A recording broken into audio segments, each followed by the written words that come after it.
창세기 36장 1절에서 43절인데요. 봉독은 31에서 39절까지만 하도록 하겠습니다. 제한 성경은 구약 55페이지에 있고요. 다 찾으셨으면 제가 먼저 31절 읽도록 하겠습니다.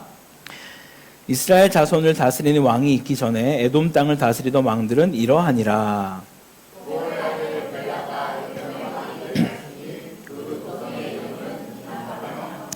벨라가 죽고 보스라 사람 세라의 아들 요밥이 그를 대신하여 왕이 되었고,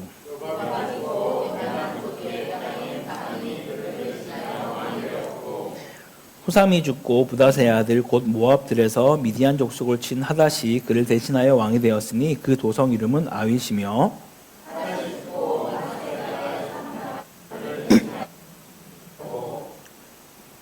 삼나가 죽고 유브라데 강변 르호봇의 사울이 그를 대신하여 왕이 되었고,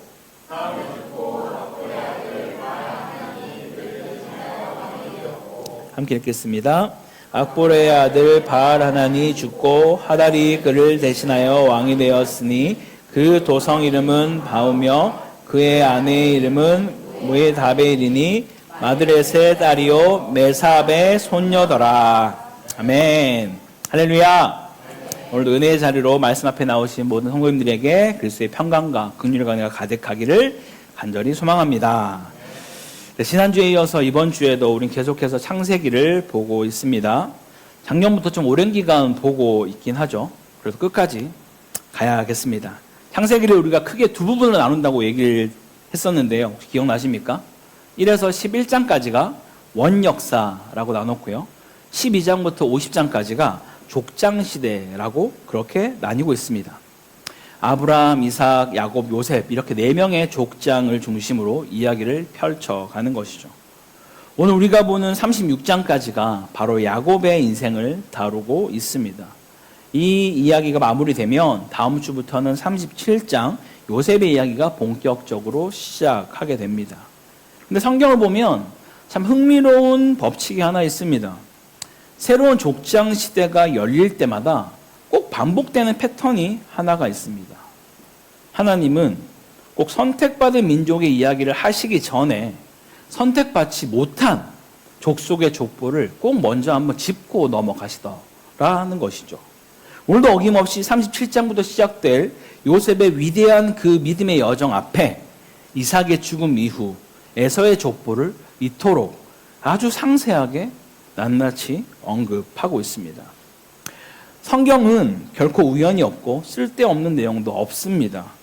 왜 하필 지금 이 타이밍에, 여러분도 방금 읽어보셔도 아시겠지만 발음도 하기 힘든, 뭔가 자세히 봐야 틀리지 않을 만한 그 족보를 여기에 실어 놓았는지, 그것이 도대체 어떤 의미가 있고 오늘날 살아가는 우리에게는 무슨 의미가 있는지 함께 살펴보겠습니다.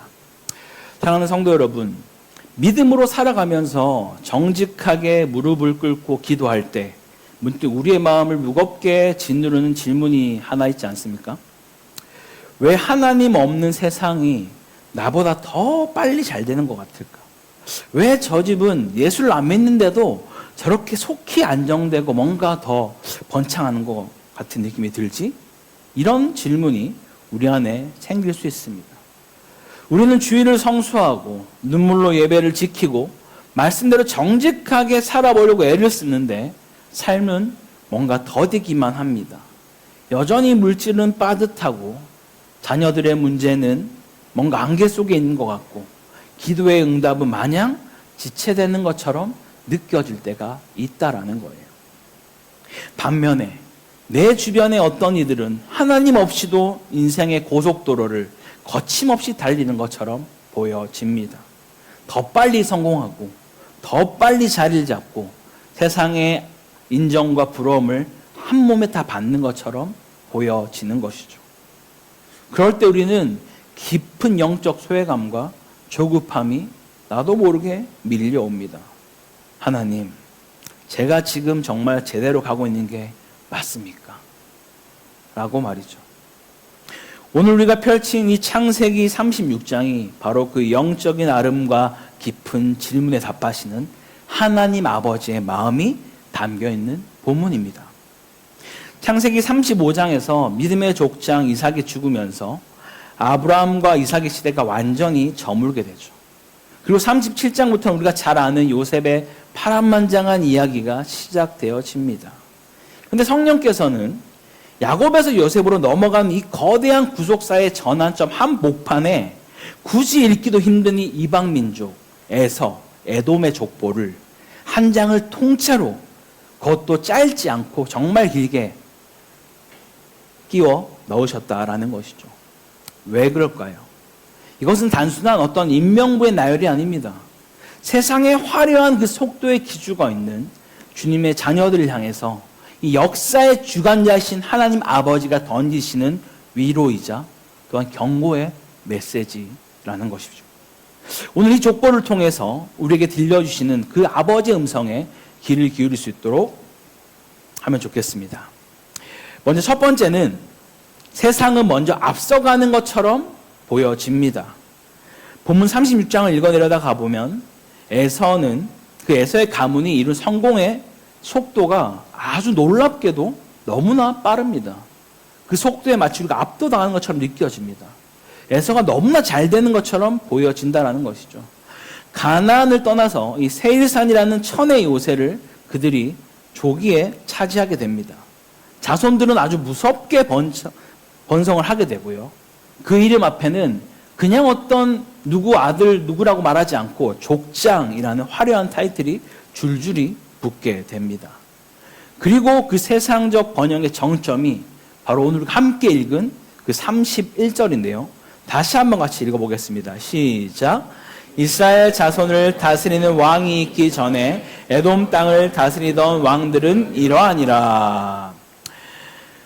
여러분, 이 구절을 읽을 때 조금 좀 놀랍지 않습니까? 성경을 좀 읽어보신 분들이라면 보통 왕이 시작된 그 타이밍이 언제인가? 사사시대를 지나고 왕이 없던 시대를 지나서 하나님이 왕을 세우는, 다윗이 아니라 또 사울이 세워주고 이런 내용들을 우리가 보통 기억하기가 쉽습니다. 그런데 그 일들이 있기 이전에 이미 이 에돔 땅에는 왕정시대가 있었다라고 말을 하는 것이죠. 지금 야곱의 집안은 여러분 어떻습니까? 바로 앞선 35장에서 라헬이 길을 가다가 끔찍한 상고로 인해서 그만 죽고 맙니다. 장자 르우벤은 자기 아버지의 첩인 비라를 또 통간하는 그런 끔찍한 죄를 저지르고 마는 것이죠. 야곱의 가문은 여전히 초라하고 상처투성이며 왕은커녕 국가의 기틀조차도 조금도 잡지 못한 채 여전히 가나안 땅의 어떤 나그네의 모습으로 살고 있다라는 것이죠. 그런데 에서는 벌써 왕정 국가를 이루었습니다. 벨라, 요박, 후삼, 하닷, 성경은 에돔을 다스렸던 왕들의 이름을 하나하나 낱낱이 열거하고 있습니다. 야곱이 하나님의 약속을 붙들고 베들에서 제단을 쌓으며 눈물 흘리고 있을 때 세상은 벌써 군대를 만들고 성을 쌓고 왕을 세우며 번영하고 있었다라는 겁니다. 근데 이것은 우리 인류 역사 안에 계속해서 반복되는 일 중에 하나입니다. 여러분, 창세기 4장에서 가인의 후손들을 기억하십니까? 그들은 하나님을 떠나서 성을 쌓습니다. 에녹이라는 성을 쌓죠. 그리고 목축의 조상이 되고 악기를 만들고 구리와 쇠로 정교한 그런 기구들을 만들며 세상의 모든 문명과 문화를 선점하여 그들의 시조가 되는 모습을 우리는 창세기 4장에서 볼 수 있습니다. 오늘날도 마찬가지죠. 예수 없이도 빌딩을 올리고 하나님 없이도 권력의 정점에 서며 교회 없이도 인생의 황금기를 누리는 먼저 앞서간 사람들이 정말 지천에 널려 있습니다. 그래서 우리는 흔들리죠. 내가 가는 이 좁은 길이 정말 맞는 길인가 하고 말입니다. 그러나 성경은 오늘 우리에게 냉정하고도 분명하게 선포합니다. 세상이 먼저 앞서가고 세상이 아무리 화려한 왕관을 쓸지라도 그것이 역사의 중심은 아니라는 사실을 믿으시기 바랍니다. 두 번째로요. 하나님은 눈에 보이지 않는 약속의 타임라인으로 하나님의 시간표로 일하십니다. 우리가 세상의 눈으로 보면 36장의 에서는 대성공을 거두었고 야곱은 지지부진하게 뒤처진 패배자처럼 여겨질 수 있습니다. 그러나 책장을 한 장만 넘겨서 37장을 보면 이렇게 나옵니다. 야곱이 가나안 땅 곧 그의 아버지가 거류하던 땅에 거주하였으니 야곱의 족본이 이러하니라. 요셉의 17세의 소년으로서. 36장의 그런 화려한 에돔 왕들의 대행진이 끝나자마자 이 성경의 카메라는, 이 렌즈는 세상의 어떤 멋진 왕궁이 아니라 가나안 땅의 한 초라한 텐트, 그리고 거기에 서 있는 17세짜리 철부지 소년 요셉을 비추고 있다라는 것이죠. 세상은 에돔의 왕들에게 환호하고 그들의 강력한 군사력을 주목했지만 하나님 아버지의 눈동자는 오직 당신의 언약이 흐르고 있는 그 야곱의 집, 그리고 종으로 팔려갈 비련의 소년 요셉에게 고정되어 있었다라는 것이에요. 이것이 바로 구속사의 위대한 역설입니다. 하나님은 세상의 강한 자가 아니라 약한 자들, 거대한 제국이 아니라 하나님의 말씀을 맡은 작은 공동체를 통해서 일하신다라는 것을 보여주고 있는 것이죠. 사도 바울은 고린도전서 1장 27, 28절을 통해 이 아버지 일하심을 이렇게 고백하는데요. 우리 함께 같이 읽어보겠습니다. 시작.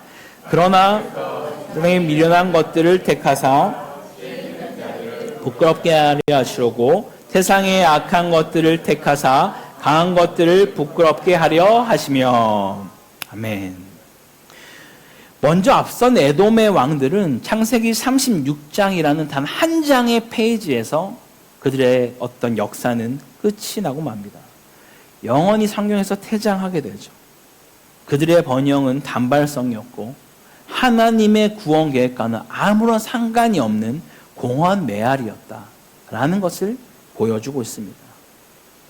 그리고 비록 느리고 아프고 운동에 던져지고 감옥에 갇혀지지만 하나님의 약속을 품고 걸어가던 그 야곱과 요셉의 이야기는 창세기를 넘어서 출애굽으로, 다윗으로, 그리고 마침내 이 땅에 오신 만왕의 왕 예수 그리스도까지 연결되어지고 있다라는 것을 성경은 말씀하고 있습니다. 성도 여러분, 세상의 속도에 조급해하지 마시기 바랍니다. 세상의 그 타임라인과 하나님의 시간표는 다르다라는 것이죠. 하나님은 지금 세상의 거대한 빌딩이나 화려한 타이틀을 보고 계신 것이 아니라 비록 때론 초라할지라도 골방에서 눈물로 기도하는 하나님의 자녀들을 바라보고 계신 줄 믿습니다. 먼저 된 자로서 나중되고 나중된 자로서 먼저 된다라는 그 말씀을 우리가 기억하면서 영원한 승리는 세상의 왕관이 아니라 하나님의 언약을 붙든 자의 것인 줄 믿습니다. 마지막 세 번째로는요, 하나님은 먼저 앞서간 열방의 영혼들도 구원하기를 원하십니다. 우리가 여기서 한 걸음 더 나아가서 창세기 36장에 담긴 하나님의 거대하고 깊은 그 성교적 마음을 읽어낼 수 있어야만 합니다. 우리가 보통 이스마엘의 족보나 혹은 이 에서의 족보를 바라볼 때 그냥 이들은 버림받은 자요, 선택받지 못하였고 저주받은 민족이다 라고 생각하기가 참 쉽습니다. 근데 그렇다면 굳이 하나님이 이 저주받은 족보를 이렇게 상세하게 나열할 이유가 없다라는 것이죠. 왜 하나님이 이 지루해 보이는 에서의 족보를 36장 한 장을 통째로 할애해서 이토록 정성스럽고 길게 성경에 기록해 두셨을까요? 만약 하나님께서 오직 이 야곱의 이야기만, 요셉의 이야기만 중요하게 여기셨다면 굳이 에서의 족보를 이렇게 길게 기록하실 이유가 없었다라는 것이겠죠. 그런데 하나님은 그들의 자녀의 이름, 그들이 살던 지명, 그들이 세운 왕들의 이름까지도 이토록 촘촘히 계수하며 기록하고 있습니다. 이유가 무엇일까요? 여기서 우리는 온 열방의 창조주이신 하나님 아버지의 그 눈물을 볼 수 있어야 합니다. 에서도 아브라함의 손자요 이삭의 핏줄이죠. 비록 그가 장자의 명분을 가볍게 여기고 언약의 라인에서 스스로 뭔가 걸어 나갔고 멀어졌지만 하나님은 그 에서를 단 한순간도 잊지 않으셨다라는 것을 이 본문을 통해 보여주고 있습니다. 그들에게도 살 길을 주셨고 이 세일산이라는 기업을 그들 가운데 허락하셨다라는 거예요. 훗날 모세가 광야를 지날 때 하나님은 분명히 명령하셨습니다. 우리가 함께 같이 신명기 말씀을 같이 읽어보겠습니다. 시작. 너희는 세일에 거주하는 너희 동족 에서의 자손이 사는 지역으로 지날진대 그들과 다투지 말라. 그들의 땅은 한 발자국도 너희에게 주지 아니하리니 이는 내가 세일산을 에서에게 기업으로 주었음이라. 아멘. 지금 보면 이스라엘 백성이 이제 약속의 땅으로 가기 위해서 이 세일산을 지나갈 그때 하나님이 이들을 절대 건들지 말라고, 내가 세일산을 에서에게 기업으로 주었다라고 그렇게 확증하여 다시 한번 말씀하고 있다라는 것이죠. 하나님은 이스라엘만의 하나님이 아니십니다. 하나님은 교회 안에 있는 우리만의 아버지가 아니라 지금도 하나님을 알지 못하고 세상의 성을 쌓으며 살아가는 저 열방과 이방인들의 창조주 아버지십니다. 물론 에돔은 훗날 역사 속에서 이스라엘의 철천지 원수가 됩니다. 이스라엘이 바벨론에게 멸망당할 때 성문 곁에 서서 회파하라, 기쪽하지 그냥 멸망해라 라고 그렇게 박수치고 기뻐했던 자들이 바로 이 에돔 족속입니다. 결국 오바댜 선지자를 통해서 내가 마음이 교만하였도다, 내가 독수리처럼 높이 오르며 별 사이에 깃들일지라도 내가 거기에서 너를 끌어내리라 라는 그런 저주까지 받게 되는 그런 자들이 이 족속이긴 합니다. 하지만 하나님의 에서의 족보를 통해 미리 우리에게 경고하고 계신 것이죠. 하나님 없는 성공, 나를 떠난 번영은 결국 심판의 파멸로 끝날 수밖에 없다라는 사실을 말입니다. 그들이 돌아오기를 애타게 기다리시는 성교적인 마음을 이 족보 안에 주님은 묻어두셨다라는 거예요. 하나님이 야곱을 선택하신 그 이유는 야곱만을 구원하기 위해서가 아니라는 겁니다. 야곱을 통하여서 이 열방을 구원하기 위해서 야곱을 택하셨다라는 것이죠. 그래서 창세기 36장은 이 에서의 번영을 보여주는 장이면서도 동시에 하나님의 성교를 명확하게 보여주는 장이기도 하다라는 것이죠. 요한계시록 7장에는 강나라 족속과 백성과 방언이 주님 앞에 나와서 찬양하는 모습을 그려내고 있습니다. 하나님은 에돔도 기억하시는 것이죠. 하나님은 이스마엘도 기억하십니다. 그리고 하나님은 오늘 우리가 발을 딛고 서 있는 이 땅 코타키나발루도 기억하고 계신 줄 믿습니다. 그러므로 교회는 세상을 불허하는 그런 공동체가 아니라 세상을 품고 나아가는 공동체가 되어야 하는 것이죠.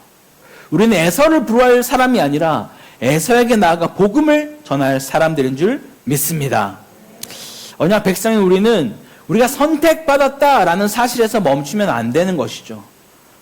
우리에게 선택은 특권이 아니라 사명인 것입니다. 하나님께서 우리를 부르신 그 이유는 우리만 잘 먹고 잘 살라는 그런 의미가 아니라 열방을 향하여서 복의 통로가 되라고 하시는 하나님의 사명인 줄 여러분이 믿으시기 바랍니다. 분명 우리 주변에도 여전히 하나님 없이 잘 사는 것처럼 보여지는 사람들이 있습니다. 때로는 그들이 우리를 무시할 수도 있고요. 복음에는 전혀 관심조차 없는 사람들도 있을 겁니다. 하지만 하나님은 그들의 이름조차도 기억하신다라는 것이죠. 그들의 삶의 여정도 하나님이 여전히 바라보고 있다라는 것입니다. 이처럼 내 주변에 예수를 모르는 그 이웃들을 바라보며 뒤처진다고 불평하거나 그렇게 원망하기보다는 아버지의 애통하는 그 심장을 품을 수 있는 우리 모두가 되기를 간절히 소망합니다. 사랑하는 코타키나발루 한인교회 성도 여러분, 창세기 36장은 먼저 앞서간 사람들의 모습을 보여줍니다. 그들은 먼저 왕이 되었고 먼저 강해졌으며 먼저 안정을 찾은 것처럼 보여집니다. 그러나 역사의 진짜 주인이신 하나님은 세상의 눈부신 에돔 왕궁이 아니라 하나님의 약속을 품고 눈물 흘리던 그 한 소년 요셉의 발걸음과 함께 하셨다라는 거예요. 세상의 왕들은 역사의 무대 뒤편으로 순식간에 사라지지만 요셉을 통해 이스라엘은 보존되었고 마침내 온 인류를 구원할 메시아의 길이 열리게 되는 것이죠. 혹시 지금 세상의 속도와 번영을 보며 낙심하고 있는 분이 계십니까? 나는 왜 이렇게 더딜까? 조급해하고 계십니까? 여러분 기억하시기 바랍니다. 에돔의 화려한 왕들의 이야기는 성경 단 한 장으로 끝이 나지만 하나님과 함께 걷는 성도의 이야기는 영원히 계속됩니다. 세상의 속도에 흔들리지 마시기 바랍니다. 나를 향한 하나님의 선하신 시간표를 신뢰하십시오. 그리고 세상의 풍요 속에서도 영적으로 죽어가는 이 시대의 에서들을 향하여서 아버지의 심장을 가지고 복음의 손길을 내미시기 바랍니다. 역사는 먼저 앞서간 자들이 움직이는 것처럼 보이지만 결국 하나님의 약속을 붙잡고 하나님과 함께 끝까지 걷는 자들을 통하여 전진하는 줄 믿습니다. 그 영광스러운 구속사의 주인공으로 당당히 걸어가는 우리 모두가 되기를 주님으로 간절히 축원합니다. 우리 함께 같이 말씀을 기억하며 찬양으로 우리의 마음을 고백하기 원합니다. 주님, 세상의 지혜가 아니라 하나님이 주신 지혜로 내가 이 땅 가운데 살기 원합니다 라는 간절한 마음으로 우리 세상을 사는 지혜 함께 주님 앞에 찬양하겠습니다. 하늘을 보 별도 없이 정신없이 세상을 살다가 마음의 먹먹함이 내 삶을 짓누를 때 그제서야 주님을 찾습니다. 행복을 느낀 겨를도 없이 분주하게 세상을 살다가 인생의 허무함이 내 삶을 짓누를 때 그제서야 주님을 찾습니다. 오늘도 여전히 주님은 그 자리에서 우리를 끊임없이 돌보시는데 부족한 내 영혼이 아직도 갈 길을 모릅니다. 내게 믿음 주소서, 내 연약한 마음 돌보소서. 한없는 주님의 사랑 알게 하소서. 영원까지 그의 백성 지키시는 우리 하나님 바라보며 살게 하소서. 하늘을 보 별도 없이 정신없이 세상을 살다가 마음의 먹먹함이 내 삶을 짓누를 때 그제서야 주님을 찾습니다. 행복을 느낀 겨를도 없이 분주하게 세상을 살다가 인생의 허무함이 내 삶을 짓누를 때 그제서야 주님을 찾습니다. 언제나 사랑해 주님은 그 자리에서 끝까지 놓지 않고 붙드시는데 부족한 내 마음이 아직 돌아올 줄 모릅니다. 내게 믿음 주소서, 내 연약한 마음 돌보소서. 한없는 주님의 사랑 알게 하소서. 영원까지 그의 백성 지키시는 우리 하나님 바라보며 살게 하소서. 내게 믿음 주소서. 내게 믿음 주소서.